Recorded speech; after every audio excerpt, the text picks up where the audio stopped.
రాష్ట్ర ముఖ్యమంత్రి గారికి సూటిగా ఒక ప్రశ్న ఇస్తున్నాం. గత ప్రభుత్వంలో 1000 కోట్లతోని రాష్ట్ర సచివాలయాన్ని కట్టిరు, గత ప్రభుత్వంలో 100 కోట్లతోని కలెక్టరేట్లు కట్టిరు. మరి గత ప్రభుత్వం కట్టినటువంటి ఈ రాష్ట్ర సచివాలయంలో ఒక 1000 కోట్లతోని నిర్మించినటువంటి గత ప్రభుత్వం నిర్మించినటువంటి ఈ రాష్ట్ర సచివాలయంలో మరి రాష్ట్ర ముఖ్యమంత్రి గారు ఉండి ఇలా రాష్ట్రంలో పరిపాలన చేస్తున్నారు కదా, మీరు ఎందుకు మామూలు కక్ష సాధింపుగా చేస్తున్నారు? ఇక్కడ గత ప్రభుత్వం అభివృద్ధిని మీరు అందులో ఉండి రాష్ట్రంలో పరిపాలన చేస్తున్నారు. గత ప్రభుత్వం చేసినటువంటి అప్పులు కడుతున్నారు, కానీ సర్పంచులకు మాకు రావాల్సిన బిల్లులు ఇవ్వమాట మాత్రం చిన్న చూపు చూస్తున్నారని చెప్పేసి కూడా ఈ సందర్భంగా తెలియజేస్తున్నాం. కాబట్టి మాకు సర్పంచులకు రావాల్సినటువంటి పెండింగ్ బిల్లులు వెంటనే ఈ రాష్ట్ర ప్రభుత్వం విడుదల చేయాలి. అదేవిధంగా మేము వినతి పత్రాలు శాంతియుతంగా ఇచ్చినప్పటికీ రాజన్న సిరిసిల్ల జిల్లా కేంద్రంలో మేము 11 రోజులు ఆమరణ దీక్ష కూడా మన రిలే నిరాహార దీక్ష కూడా చేయడం జరిగింది. సిరిసిల్ల జిల్లా కేంద్రంలో శాంతియుతంగా వినతి పత్రాలు ఇస్తే స్పందన రాలేదు, ధర్నాలు రాస్తారోకలు చేస్తే స్పందన రాలేదు. కాబట్టి రిలే నిరాహార దీక్షలు కూడా రాజన్న సిరిసిల్ల జిల్లా కేంద్రంలో చేసినప్పుడు కూడా ఈ రాష్ట్ర ప్రభుత్వం ఇప్పటికి కూడా స్పందన రాలేదు. కాబట్టి ఈ నెల 20వ తారీఖు రోజు మొన్న రాష్ట్ర ముఖ్యమంత్రి గారు వేములవాడ పర్యటనకు రావడం జరిగింది. అప్పుడన్నా మా బిల్లులు మాకు ఇవ్వాలని చెప్పేసి, వినతి పత్రం ఇవ్వాలని చెప్పేసి ఈ రాష్ట్ర ప్రభుత్వాన్ని కొడితే మాకు ఏ మాత్రం కూడా స్పందన ఇవ్వలేదు. కాబట్టి ఇదే ఉమ్మడి కరీంనగర్ వేదికగా రాష్ట్ర ముఖ్యమంత్రి పర్యటన అడ్డుకుంటాం, మా బిల్లులు వెంటనే కేటాయించాలి, మాకు ఒక స్పష్టమైన వైఖరి రావాలని చెప్పేసి కూడా ప్రకటన చేస్తే దాని మీద కూడా ఈ రాష్ట్ర ప్రభుత్వం ఎలాంటి స్పందన లేదు.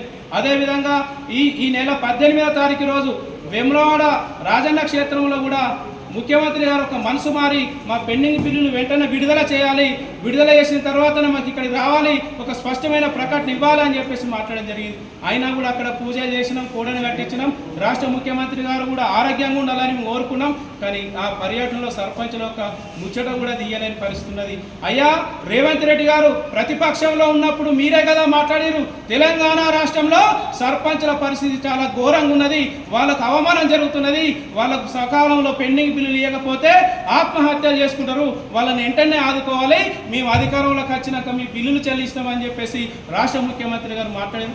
అప్పుడు మీ మాటలు నమ్మినటువంటి తెలంగాణ రాష్ట్ర వ్యాప్తంగా ఉన్న సర్పంచులందరం కూడా మేము ఆలోచన చేసి మిమ్మల్ని అధికారంలో తీసుకొస్తే ఇలా సర్పంచుల విషయాన్ని పట్టించుకోలేకపోవడం చాలా బాధాకరమైన విషయం అని చెప్పేసి అందరం మాట్లాడుతున్నాం.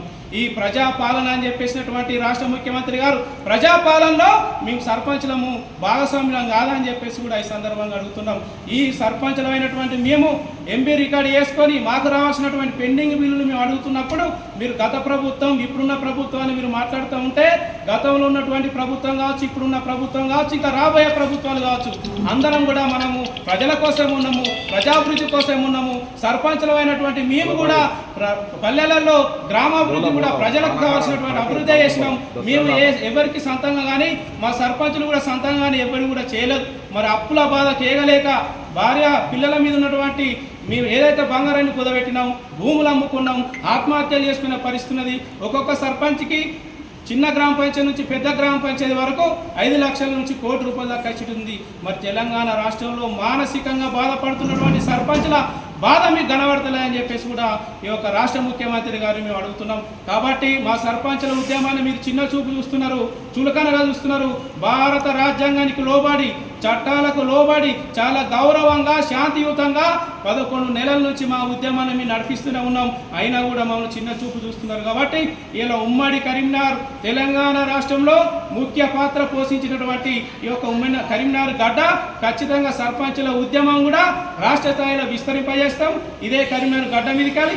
అదేవిధంగా తెలంగాణ రాష్ట్రంలో ఇంకా సబ్బండ వర్గాలను కలుపుకొని అన్ని సమస్యలు ఎవరెవరికైతున్నా వాళ్ళందరినీ కూడా కలుపుకొని పెద్ద ఎత్తున మా ఉద్యమాన్ని తీసుకెళ్తాం. మా పెండింగ్ బిల్లులు విడుదల చేసేంత వరకు కూడా మేము ఐక్యతగా పోరాటం చేస్తామని తెలియజేస్తూ, మరి మొన్న వేములవాడ పర్యటనలో కూడా మమ్మల్ని రాష్ట్ర ప్రభుత్వం మోసం చేసింది. ఏ రకం